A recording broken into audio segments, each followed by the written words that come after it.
Do you think that you have what it takes to own and operate a short-term rental business? In this video, I'm gonna give you my perception of what it takes after owning and operating a short-term rental business for a little bit over a year, for what it really takes to be successful. What's up, everyone? My name is Shawn Connors, managing broker and co-owner of Vanguard Realty Alliance, as well as a real estate investor right here in Chester County, Pennsylvania, and the Pocono Mountains in PA. Owning a short-term rental business is not for the faint of heart. You literally have to be on all the time, especially when guests are there. You have to be available to them when they need you, if it's weekends, if it's nights, if it's holidays. We just had people contacting us on Christmas Day.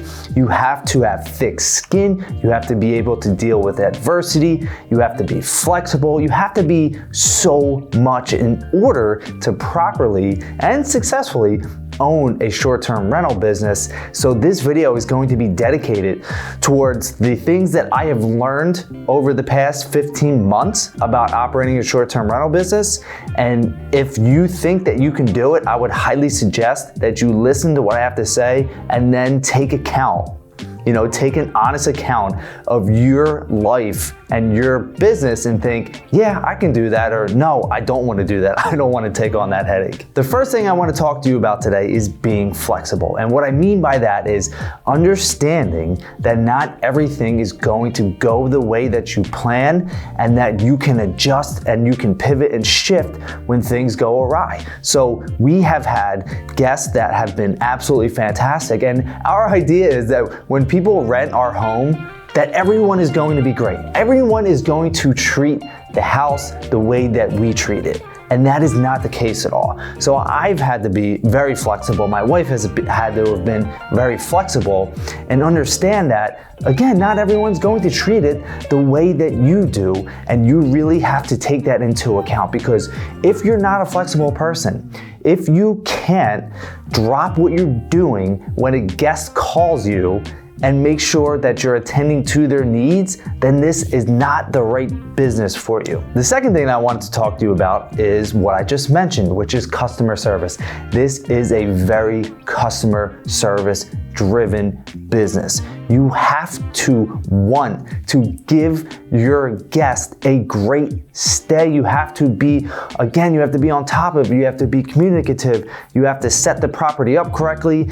That gives them the perception that you want them to keep coming back and that you want them to enjoy their stay. You want to make it their home away from home for the 2 nights, 3 nights, 7 nights, 30 nights, whatever it is that they're staying at your property. Myself and my wife have been fortunate enough that we come from a customer service background, because we worked in the restaurant industry for years before getting into this. So we are accustomed to what it takes to make someone happy, and making someone happy in a restaurant setting is giving them great service, making sure that their food tastes amazing, and making sure that they want to come back. So for you as a short-term rental owner, you want to make sure that your property is the best that it can be, that it's clean, it's sanitary, it has everything that someone is going to want or need to make their life comfortable when they're staying at your property. So guest service, customer service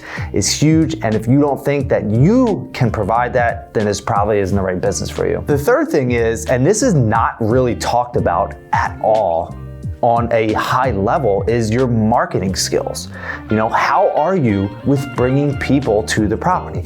Yes, you can put your home on Airbnb, VRBO, Booking.com, and for a lot of short-term rental owners, that is the majority of their business, which is not good, because they essentially are your business partners. And I'm not saying that you don't get some business from that, because the majority of our business comes from them, but also we do get a lot of direct bookings through our friends, through family, through social media. And I think that marketing skills is underlooked in the short-term rental business, because you have to be able to bring people to your property other than just putting it on the OTAs such as Airbnb and Booking.com and VRBO. So you have to start to learn how to master the skills of marketing to bring guests that you wouldn't normally have into your property. So if your marketing skills are not that good, then this might not be the best business for you. The fourth thing I want to talk to you about is having thick skin. So you have to be able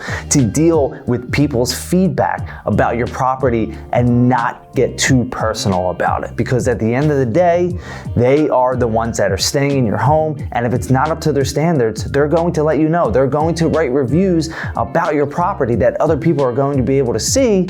That is going to upset you because you know that you put a lot of love and effort into it, but you can't always control that for outside reasons. So having thick skin and being able to deal with customer feedback is going to be something that you have to get used to. And if you don't think you can, then this is probably not the right business for you. So the fifth thing that I wanted to talk to you about is leverage. Everything that I mentioned before, at the end I said that it might not be the best business for you. But the good news is that you can leverage other people to do the things that you do not like. Who, not how. Instead of worrying about how can I get this done? How can I learn how to market? How can I learn how to have thick skin? You can start thinking about who can I implement in my business that can take care of that, whether it's a property manager, a really great cleaner, someone that is from Fiverr or a different company that is really versed with marketing that can help you, social media person, whatever it is, you can leverage other people to help you get started in this business. But I do think at a really high level, you have to be able to be flexible and to have thick skin and be able to deal with adversity. That's in any business. But instead of thinking, I have to be all this for my business, you can start thinking about who can I implement in this that can really help me to get to where I need to go. So leverage is the last thing. I hope you found some value from this, and I hope you do understand that short-term rentals are a fantastic business, but they are not for everyone. They really aren't for everyone. And it's a much different business than it is for operating long-term rentals. So if you want to learn more about investing in short-term rentals or investing in short-term rentals in the Pocono Mountains, then shoot me a DM. Look forward to speaking with you soon, and have an awesome day.